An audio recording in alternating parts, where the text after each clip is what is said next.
We've actually got 2 exclusive new videos showing off the Desert Borderlands map, and we're going to play one right now before we get into the presentation, and then towards the end we're going to play the second one. So go ahead and start that for me. Peggy 12.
All right.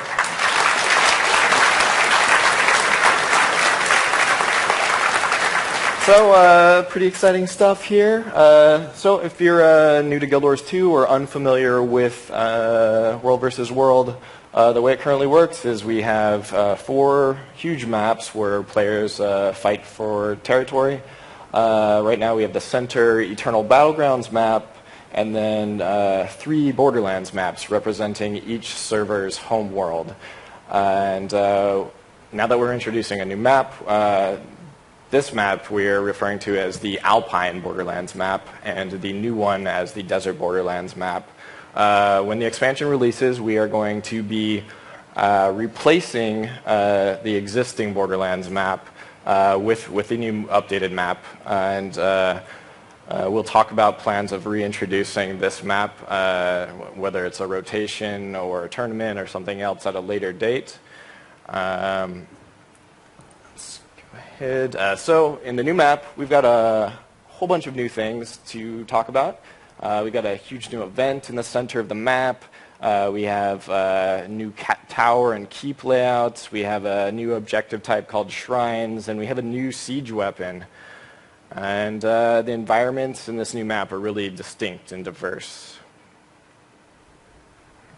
Pass it over to Tirza to talk about the aesthetics and design of the map. Yeah, as John said, I'm the environment artist on the new World Borderlands map, and so I'm going to talk about some art stuff, layout stuff, and show you cool and pretty pictures. As you guys know, the general theme of this map is desert. But that is not only what it is. And so I'm going to go through and show you some cool areas that are also in this area, this new map. And for example, in this area, it's a big, sprawling, very savanna type of a desert. But there's these entryways that actually go deep underground. And you'll find that there's our first entirely underground keep. It's fully subterranean, layered environment for you to explore and defend.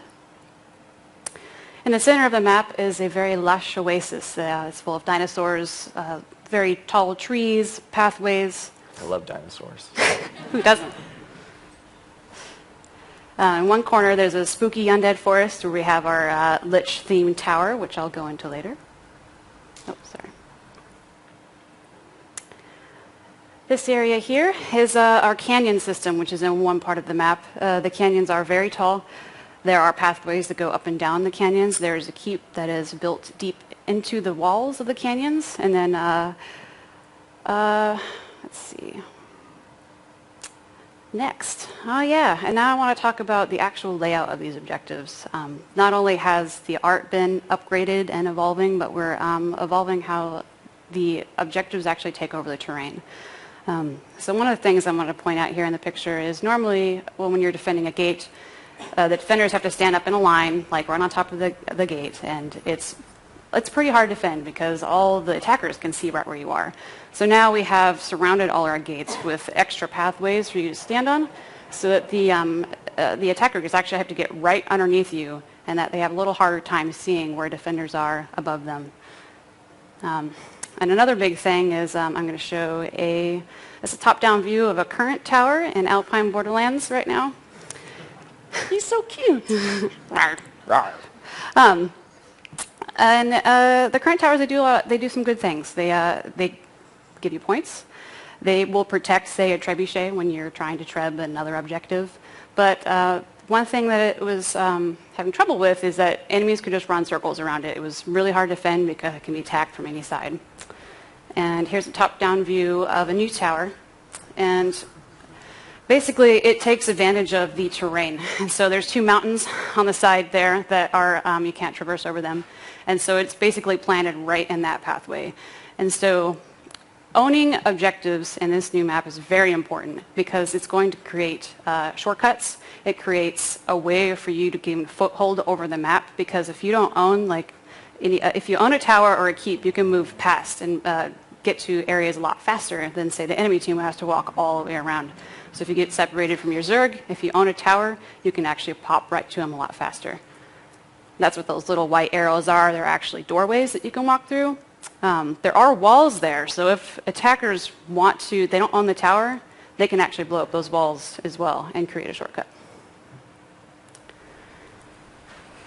All right, take a drink of water.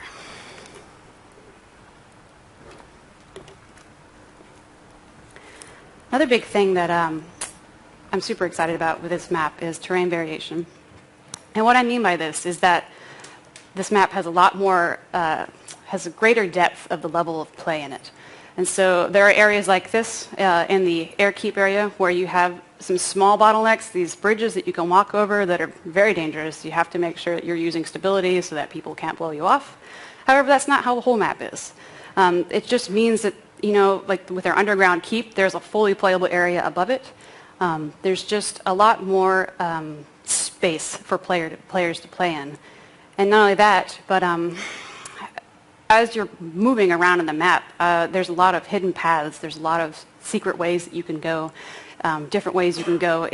There's always like a clear way to be able to traverse the map, but people who play in this map a lot learn the map, and then you actually are rewarded for playing this map, knowing the map, because you can actually find all these secret pathways to kind of run away and maybe get away from a Zerg or get to an area faster. And then, yeah, back to the airkeep in this canyon area. We're going to dive a little deeper into the cool mechanics that are around it, and I'll let Tyler talk about that. Okay, thanks, Tirza. In this new map, we've got 3 keeps, just like the existing Borderlands map. We've gone out of our way to make these keeps more thematic, more interesting. They have different bonuses, and there's different types of creatures guarding them. The keeps specifically are all elemental themes, so we have an air, earth, and fire keep. So first we're going to talk about the air keep. One thing with each of the keeps is there's 3 elemental shrines surrounding them. And this is one of our shrines of air. These are going to be situated outside the walls of the keep, and these are can be claimed to provide elemental-themed bonuses to defenders in the region around the keep. So with the first shrine bonus, if the team that owns the keep and captures at least 1 shrine, Jump pads turn on all around the canyons outside the keep. And these allow the team that owns them, you can see they're actually glowing blue, so blue team owns them right now, and their team will be able to boost themselves up to the top of the cliffs. They can use these to escape attacking enemies. They can use it to get onto the cliffs to flank a group of enemies and come at them from behind, various things. And so that's one shrine. If you get a second shrine, now these bird statues that are along bridges, narrow passageways on top of staircases turn on, and they periodically blow a gust of air, and that can knock off players that are running through them. You can actually dodge through it, so if you're on your toes, or you can use stability.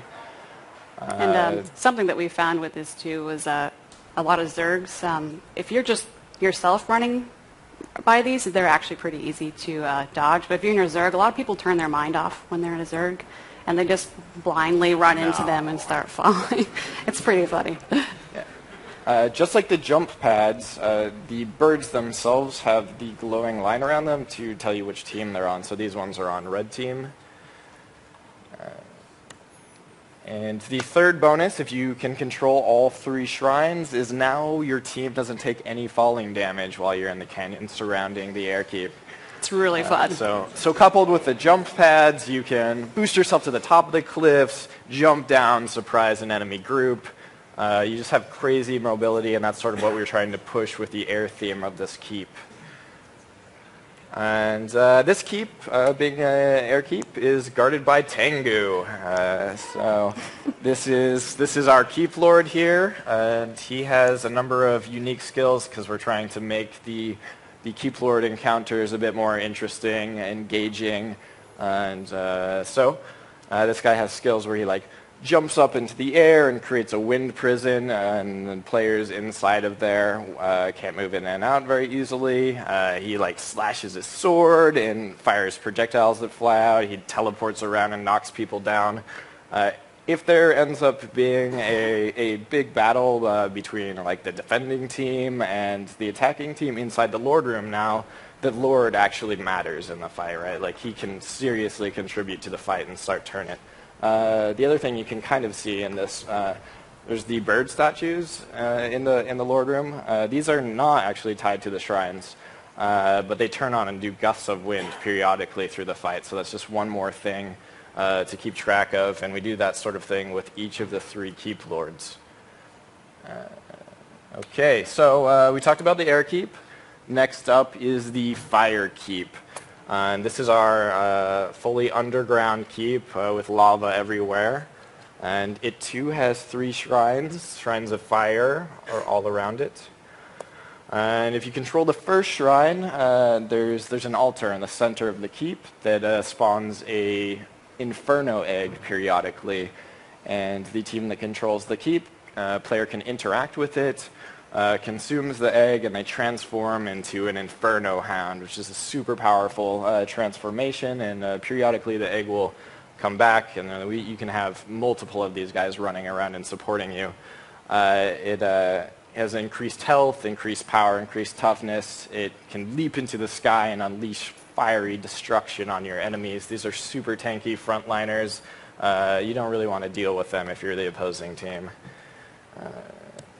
Second bonus is the fire turrets. We've got these gargoyle statues all along the inside of the cavern where the keep is at. Normally they're off. Once they turn on, they glow the team color that owns them, and they will launch fireball projectiles out just to harass and sort of pressure any enemies that are setting up siege or just traveling through the area, keeping them in combat, limiting their mobility a little bit. Maybe even finishing them off if a fight occurs outside the keep. And the third bonus is fire immunity. So what that means is your team, while they're in the caverns around the keep, gain immunity to the burning condition, and also they can walk on lava. And there's lava all around the keep. They can be used as shortcuts. You can pull invaders into the lava and immobilize them, lock them down, let them burn a fiery death. Also in this picture we have what we're calling lava portals. It's the circular area, and around each gate there's one inside and outside, so your team can actually dive into the lava and come out on the corresponding one on the other team. So if a group of invaders is sieging this gate, you can dive into your side on the other side of the gate and come in behind them and take them out. So it just gives some additional mobility options, sets up some cool play. Okay, so we've talked about the air and fire keep. Next up is the earth keep. This is a sort of a Surin complex ripped apart by elemental earth forces. No Asura live here anymore. What's left is just golems guarding the area, Asura golems. So if you capture the first Shrine of Earth, your team gains access to rock walls. And these aren't going to be immediately obvious because they're actually buried underneath the sands of the canyons surrounding the keep. And for enemy invaders attempting to siege the keep, they actually have to go through these windy canyons. And when an enemy invader approaches a place where these are buried, the rock will jut out of the sands and block their way, forcing them to take a long maze-like route through them. And then when the invaders pass away, they'll sink back into the sand. So your team can easily pass through the canyons, while an invading team will have to take a longer route.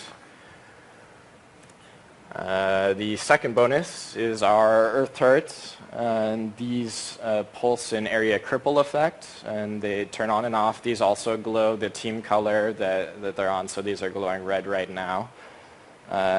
They're often located in choke points created by the pop-up earth walls, so invaders will not only have to go the windy way, but now they might want to pause to sneak past these cripple things or use condition removal, so otherwise they're going to be even slower getting through the canyons.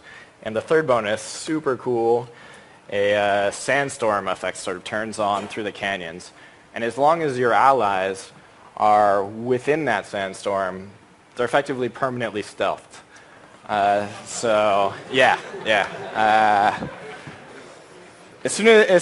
Like existing stealth, as soon as you strike an enemy, you're going to come out of stealth. But if you're able to drop combat for a few seconds, you'll be able to re-enter stealth as long as you're within this area. And this canyon, you can basically think of it as like a moat around the entire keep. And so yes, it's not super high, but it is enough that players, if enemies have to get around this area, they have to go into this moat. Yeah, and the other thing is it's elevation based. So like you can see a plane, if your allies come out of the dust, maybe up to the shrine or up on this rocky perch, they'll actually unstealth, and then they can re-stealth by going back underneath. And so one other thing I wanted to mention with all these powerful bonuses is that if you're not the team that owns the keep, you can capture these to disable these defenses one at a time, right? And the shrines are soloable objectives. They're meant to draw a few people out of the keep to maintain them and create sort of a diverse fight that it's not all stacked up around the walls. We want people like fighting over these shrines to contest these super powerful bonuses. The other thing that the shrines provide is, regardless of your team, whichever team owns the shrine can interact with the shrine to get a temporary, like a 5-minute blessing, elemental blessing, and that provides a movement speed increase, and then also depending on the element, either like a 10% attack damage bonus or reduced incoming damage, increased critical strike, that kind of thing. So even if you don't own the keep, you're going to want to take these down to reduce the defenses and also to gain the temporary buff. If there's going to be a big brawl over one of these shrines, you're going to want to buff all of your team so you're a little bit stronger before you go attack. And I'm going to lead this over to Tirza to talk about some of the towers now. Thanks, Tyler. Yeah, we've seen the keeps, we've seen their themes, and so I wanted to go through the 4 towers in the map and show you their strong themes that we've implemented in this new map. Something that I really wanted to do with this new map is make it feel more like a lived-in place, that you're really defending places that you care about, that are real places that you would want to live and hang out in. And so one of the towers is called our Mage College, and it's basically got this little village around it. It's like this magical tower, and there's a Disciples of Fire and Ice guarding it. And the Mage Lord, she's you have to be really careful with her. You have to be on your toes because she's using lots of Fire and Ice themed skills, AoE skills, cascades. She'll turn into mist and like pop to one side of the room. And with a lot of these lords, we're really wanting to just create engaging encounters. So they're not, super crazy difficult, but they're a lot of fun, and that's trying to just improve the overall tower experience when you're taking them. Sneak some water here. The second tower is a ogre-themed tower. The ogres have moved in over this derelict tower that was almost falling over, and you can see all the scaffolding on the tower there. And the ogre lord is a thief, and she, yes, that's a she. She works out. She does, yes. She has a lot of stealth abilities, and so you'll be fighting her, and then she'll disappear in a cloud of smoke, and you don't know where she'll appear over someone and just start stabbing them, and then disappear again and run around, so you have to find out where she goes. And the third tower is a Char-themed tower. It's kind of like a little war depot, guarded by a bunch of Char. He's got a Char with a big hammer hanging out in the center, and he does a lot of control abilities. He will pull everyone to you, he'll immobilize you, and then he'll explode. This is our Lich themed tower, and it's in the kind of like spooky forest area we showed earlier. And he has some really cool skills. Not only does his auto attack, he pulls conditions off of himself and just randomly applies it to anyone attacking him, but he summons minions, and then he'll also start channeling a beam on a player, and that player will start exploding AoE damage to all his friends. So he has to actually run away, otherwise he's going to wipe everybody and get yelled at. And then back to Tyler for the Oasis event. Okay, so this is a totally new thing that we're doing with this map. In the center of the map, I think as we've mentioned already, is a huge lush jungle oasis with the bamboo pathways and the trees and the dinosaurs and all of that fun stuff. Once every 3 hours, we're going to kick off a big event here. And there's going to be a 15-minute warning. And in the center of that oasis is a golden temple. And on top of that golden temple is a huge energy weapon. And naturally, your team's going to want to control that weapon, power it up, and shoot it off. Unfortunately, since it's out of power, you're going to have to recover power cores. And they have been swallowed by some of the local wildlife.